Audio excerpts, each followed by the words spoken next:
Delhi liquor కేసులో పరిణామాలు వేగంగా మారుతున్నాయి. ఇటు తెలంగాణలోనూ అటు ఢిల్లీలోనూ ప్రకంపనలు కొనసాగుతున్నాయి. ఇప్పటి వరకు కేజ్రీవాల్ కు 7 సార్లు నోటీసులు ఇచ్చిన ఈడీ కోర్టును ఆశ్రయించింది. దీంతో విచారణకు రావాలని ఆప్ చీఫ్ కేజ్రీవాల్ ను కోర్టు ఆదేశించింది. అయితే ఢిల్లీ రౌస్ అవెన్యూ కోర్టుకు సీఎం కేజ్రీవాల్ హాజరుపై ఉత్కంఠ నెలకొంది.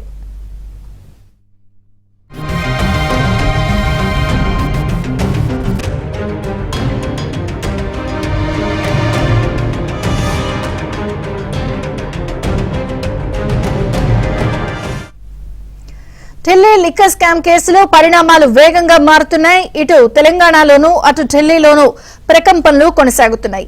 ఇప్పటి వరకు కేజ్రీవాల్ కు 7 సార్లు నోటీసులు ఇచ్చిన ఈడీ కోర్టును ఆశ్రయించింది. దీంతో విచారణకు రావాలని ఆప్ చీఫ్ కేజ్రీవాల్ ను కోర్టు ఆదేశించింది. అయితే ఢిల్లీ రౌస్ అవెన్యూ కోర్టుకు సీఎం కేజ్రీవాల్ హాజరుపై ఉత్కంఠ నెలకొంది.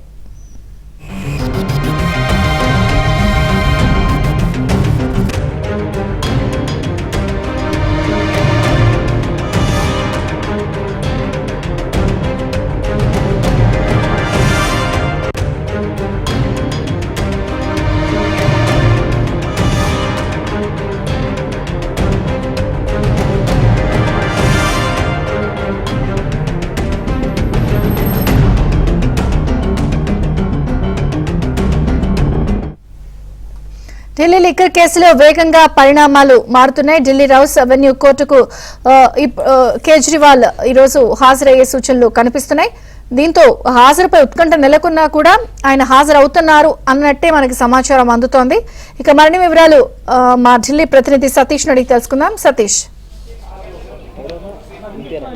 విజయ చంద్రిక, ఢిల్లీ లిక్కర్ కేసులో మరోసారి కీలక పరిణామాలు అయితే చోటు చేసుకుంటున్నాయి. వరుసగా కూడా ఈడీ అనేక పిటిషన్లు దాఖలు చేసింది. తాజాగా బీఆర్ఎస్ ఎమ్మెల్సీ కవిత అరెస్టు జరిగింది. మరోవైపు ఇదే కేసులో 7 సార్లు ఇప్పటికే ఈడీ సీఎం కేజ్రీవాల్ కు నోటీసులు జారీ చేసింది. ఆ నోటీసుల పైన ఇప్పటి వరకు ఆయన ఈడీ కార్యాలయానికి రాకపోవడం, విచారణకు హాజరు కాకపోవడంతో ఈడీ నేరుగా కోర్టును ఆశ్రయించింది. కోర్టు ద్వారానే అరవింద్ కేజ్రీవాల్ కు నోటీసులు ఇప్పించింది. అరవింద్ కేజ్రీవాల్ మరి కాసేపట్లో కోర్టుకు హాజరు కాకపోతే ప్రస్తుతం ఆయన నివాసం నుంచి నేరుగా రౌస్ అవెన్యూ కోర్టుకు బయలుదేరారు. రౌస్ అవెన్యూ కోర్టులో ఆయన హాజరుపై ఉత్కంఠతకైతే మరి కాసేపట్లో తెరదింపనుంది.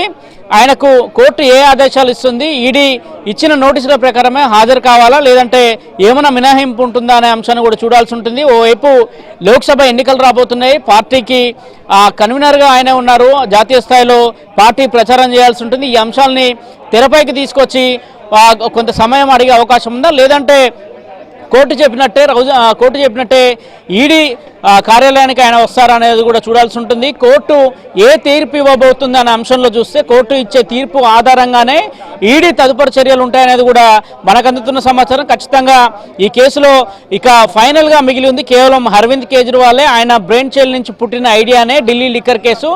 ఢిల్లీ లిక్కర్కి సంబంధించిన మొత్తం మ్యాపింగ్ అంతా కూడా ఆమ్ ఆద్మీ పార్టీ సారథ్యంలో ఇదంతా జరిగిందని చెప్తున్నారు. ఆ పార్టీకి సంబంధించిన డిప్యూటీ సీఎం కూడా అరెస్ట్ అయ్యారు. దాదాపు ఆయన 2023 ఫిబ్రవరి 26వ తేదీన అరెస్ట్ చేస్తే నాటికి అంటే దాదాపు ఏడాది కాలం పూర్తయింది. అదే పార్టీకి సంబంధించి ఎంపీ సంజయ్ సింగ్ని అరెస్ట్ చేసి దాదాపు 5 నెలల పైన అయింది. ఆ పార్టీకి సంబంధించిన 2 కీలక నేతలు కూడా ఉన్నారు. మరోవైపు సోషల్ మీడియాకి సంబంధించి విజయ్ నాయర్ సైతం కూడా ప్రస్తుతం ఆయన కూడా లిక్కర్ కేసు సంబంధించిన అంశంలో కోర్టులో ఉన్నారు. ఒక్కొక్కరిగా ఈడీ వారిని అరెస్ట్ చేస్తూ వస్తుంది. మరోవైపు దాదాపు ఈ కేసులో మెజార్టీ సభ్యులంతా కూడా ఇప్పటికీ అరెస్ట్ చేసింది. కొంతమంది మాత్రమే బెయిల్ పైన ఉన్నారు. ఇక మరికేసేపట్లో ఏం జరగబోతుంది అనేది కూడా చూడాల్సి ఉంటుంది. ఆయన కోర్టుకైతే ప్రస్తుతం చేరుకుంటున్నట్టు కూడా సమాచారం అందుతుంది. కొద్దిసేపటి క్రితం ఆయన నివాసం నుంచి నేరుగా బయలుదేరి రౌస్ అవెన్యూ కోర్టుకు వెళ్తున్నారు. రౌస్ అవెన్యూ కోర్టు ముందు ఏ ప్రతిపాదనలు పెడతారని చూడాల్సి ఉంటుంది. మొదట ఈడీ ఇచ్చిన సమాన్లపైన ఎక్కడ కూడా ఆయన స్పందించకపోవడం ఉంటే దాదాపు ఈడీ వాటిని కోర్టు ద్వారా ఆయనకు నోటీసులు ఇప్పించే ప్రయత్నం చేసింది. గతంలో వీడియో ద్వారా కూడా ఆయన ఒకసారి కోర్టు ముందు హాజరయ్యారు. కోర్టు నుంచి కొంత మినహాయింపు కోరారు. మార్చి 16వ తేదీకి ఇచ్చారు. ఈరోజు మార్చి 16. ప్రస్తుతం కోర్టుకు ఆయన హాజరు కాబోతున్నారు. హాజరయ్యే అంశంలో ఏ అంశాలను ప్రధానంగా కోర్టు ముందు ఉంచబోతున్నారని కూడా చూడాల్సి ఉంటుంది. ఈడీ వాదనలు కూడా ఏ విధంగా ఉండబోతున్నాయో కూడా చూడాల్సి ఉంటుంది. ఖచ్చితంగా ఈ కేసు ఒక తుది దశకు చేరిందని చెప్పాలి. దాదాపు 2021-22 ఎండింగ్లో ప్రారంభమైన ఢిల్లీ లిక్కర్ కేసు అనంతకాలంగా దాదాపు 2022-23 రెండేళ్ల పాటు కూడా కొనసాగుతూ ఉంది. ప్రస్తుతం మనం ఈడీ కార్యాలయం వద్ద చూడొచ్చు. ఇక్కడి నుంచేమో బీఆర్ఎస్ ఎమ్మెల్సీ కవితను మరి కాసేపట్లో నేరుగా ఆమెను రౌజ్ అవెన్యూ కోర్టుకు తీసుకువెళ్తారని కూడా కొంత హడావుడి నడుస్తుంది. ఇప్పటికే ఆమెకు వైద్య పరీక్షలు పూర్తయ్యాయి. మరోవైపు ఆమెకు సంబంధించిన కేసు ఇక్కడ నడుస్తుంది. మరోవైపు ఢిల్లీ లిక్కర్ కేసు సంబంధించి ప్రధానంగా సీఎం కేజ్రీవాల్ మూవ్మెంట్ కూడా ఉంది. ఆయన కూడా మరి కాసేపట్లో రౌజ్ అవెన్యూ కోర్టుకు రాబోతున్నారు.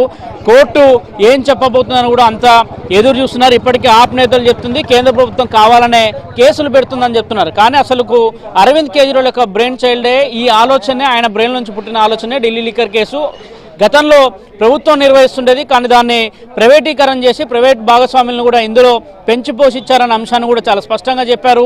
జోన్ల వైజ్గా లిక్కర్ షాపుల్ని కూడా చేశారు. ఒక్కో జోన్కు దాదాపు 28 షాపులను విభజిస్తూ అట్లా దాదాపు అనేక జోన్లుగా చేశారు. అనేక మంది ఇందులో పార్టిసిపేట్ చేశారు. ముఖ్యంగా సౌత్ గ్రూప్కి సంబంధించి దాదాపు 100 కోట్ల రూపాయలు లావాదేవీలు చేతులు మారాయని చెప్తున్నారు. మొదట ఓబ్రా హోటల్లో సమావేశం జరిగింది. నాటి నుంచి అనేక పర్యాయాలు కూడా దీని మీద కొనసాగిందని చెప్తున్నారు. గతంలో కూడా ఢిల్లీ ప్రభుత్వానికి సంబంధించి ఎక్సైజ్ కమిషనర్ ఉన్న గోపాలకృష్ణను కూడా ఇప్పటికే గతంలో ఆయనను విచారించారు. ప్రస్తుతం ఆయన బయటే ఉన్నారు. మరోవైపు ఈ లిక్కర్ పాలకు సంబంధించి ఢిల్లీ ప్రభుత్వంలో కీలకంగా ఉన్న 2 అధికారులు సైతం కూడా బయటే ఉన్నారు. మరోవైపు ఈ కేసులో మాగుంట రాఘవరెడ్డి బయటే ఉన్నారు. అదేవిధంగా శరత్ చంద్రారెడ్డికి కూడా గతంలో బెయిల్ ఇచ్చిన పరిణామాలు కూడా చూసాము. తాజాగా జరుగుతున్న పరిణామాలు చూస్తుంటే తుది దశకు కేసు విచారణ జరిగిందని చూడాల్సి ఉంటుంది. 25/11/2022లో దాదాపు సిబిఐ ఢిల్లీ లిక్కర్ కేసు సంబంధించి 10,000 పేజీలతో ఒక ఛార్జ్షీట్ని దాఖలు చేసింది. అనంతరం నెక్స్ట్ డేనే అంటే 26/11/2022లో సిబిఐ సైతం కూడా 3,000 పేజీలతో ఒక ఛార్జ్షీట్ దాఖలు చేసింది.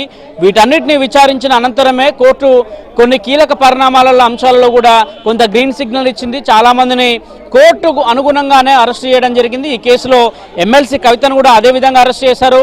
అనేక మంది విచారణ జరిగింది. వారంతా కూడా అప్రూవర్ మారారు. అరుణ్ రామచంద్ర పిల్లై కావచ్చు, కవిత సీఏగా పనిచేసిన బుచ్చిబాబు కావచ్చు, వారందరి స్టేట్మెంట్లకు అనుగుణంగానే కేసును ఒక తుది దశకు తీసుకొచ్చి కవిత యొక్క అరెస్టు కూడా ఇందులో భాగంగా ఉంది. మరోవైపు ఈ కేసుకు సంబంధించి ముఖ్యంగా మొత్తం అసలు ఆమ్ ఆద్మీ పార్టీ ఈ లిక్కర్ స్కామ్కి సంబంధించిన అంశంలో చాలా కీలక పాత్ర వహించింది. అందులో భాగంగానే ఆమ్ ఆద్మీ పార్టీకి సంబంధించిన కన్వీనరు అరవింద్ కేజ్రీవాల్ ఆయన బ్రెయిన్ సెల్ నుంచి పుట్టిన ఐడియానే ఢిల్లీ లిక్కర్ కేసు. అందుకే ఈ మద్యం కేసులో ప్రధాన సూత్రధారుడు పాత్రధారుడు సీఎం కేజ్రీవాల్ అనే అంశాన్ని కూడా మొదటి నుంచి కూడా ఈడీ చెప్తూ వచ్చింది. అనేక పర్యాయాలు ఛార్జ్షీట్లు దాఖలు చేశారు. తాజాగా ఇటీవల మనీష్ సిసోడియా కేసు అంశంలో సందర్భంలో కూడా ఒక ఛార్జ్షీట్ దాఖలు చేశారు. ఆ ఛార్జ్షీట్లో అనేక అంశాలను ప్రస్తావించారు. దాంతోపాటు సీఎం కేజ్రీవాల్కు నోటీసులు ఇచ్చాము, ఆయనను కూడా విచారించాల్సి ఉంటుంది. ఈ కేసులో చాలా ముఖ్యమైన వ్యక్తి ఆయనే ప్రధానంగా ఉన్నాడు, వారి ద్వారానే అనేక సెటిల్మెంట్లు జరిగాయి అనేది కూడా చెప్తున్నారు. 100 కోట్ల లావాదేవీలకు సంబంధించిన అంశాలను కూడా చాలా